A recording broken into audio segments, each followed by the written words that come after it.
మంచు విష్ణు నటించిన కన్నప్ప చిత్రం ప్రెజెంట్ మూడో వారంలోకి ఎంట్రీ ఇచ్చింది. అయితే బాక్సాఫీస్ దగ్గర ఆశించిన స్థాయిలో వసూలును రాబట్టలేకపోతుంది. అత్యంత భారీ బడ్జెట్తో ప్రతిష్టాత్మకంగా నిర్మించిన ఈ చిత్రం జూన్ 27వ తేదీన గ్రాండ్గా రిలీజ్ చేశారు. ఇక ఈ మూవీ వివరాలు ఒకసారి చూసుకున్నట్టయితే నటీనటులు, సాంకేతిక నిపుణుల రెమ్యునరేషన్తో పాటు ప్రమోషనల్ ఖర్చులు అన్నీ కలుపుకొని ఈ చిత్రాన్ని 120 కోట్ల రూపాయల బడ్జెట్తో నిర్మించారు. ఇక ఈ మూవీ థియేట్రికల్ రన్ ద్వారా 30 కోట్లు, non theatrical right Hindi satellite ద్వారా 20 కోట్లకు ప్రీ రిలీజ్ బిజినెస్ జరిగింది. ఇక అన్ని లెక్కలు కలుపుకొని ఈ చిత్రం లాభాల్లోకి రావాలి అంటే 180 కోట్ల రూపాయలను రాబట్టాలి. తొలి రోజు ప్రపంచవ్యాప్తంగా 13 కోట్ల రూపాయలతో జర్నీని ప్రారంభించిన ఈ చిత్రం 14వ రోజు కేవలం 13 లక్షలను మాత్రమే వసూలు చేసింది.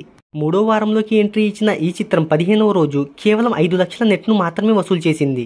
ఇక చిత్ర యూనిట్ పెట్టుకున్న ఆశలు కూడా గల్లంతయ్యాయి. ఇక 15 రోజులకు గాను ఈ చిత్రం ఇండియాలో 36.71 కోట్ల గ్రాస్ను, ఓవర్సీస్లో 5.1 కోట్ల రూపాయలను వసూలు చేసింది. ఇక ఈ కలెక్షన్స్తో ఈ చిత్రం ప్రపంచవ్యాప్తంగా ఇప్పటి వరకు 48 కోట్ల రూపాయల గ్రాస్ వసూలను రాబట్టింది. మూవీకి ప్రస్తుతం వస్తున్న కలెక్షన్స్ బ్రేక్ ఈవెన్ టార్గెట్కు ఏమాత్రం సరిపోవు. మరి చూద్దాం లాంగ్ రన్లో ఏదైనా మ్యాజిక్ జరిగితే తప్ప ఇంత మొత్తాన్నైతే వెనక్కి రాబట్టలేదు.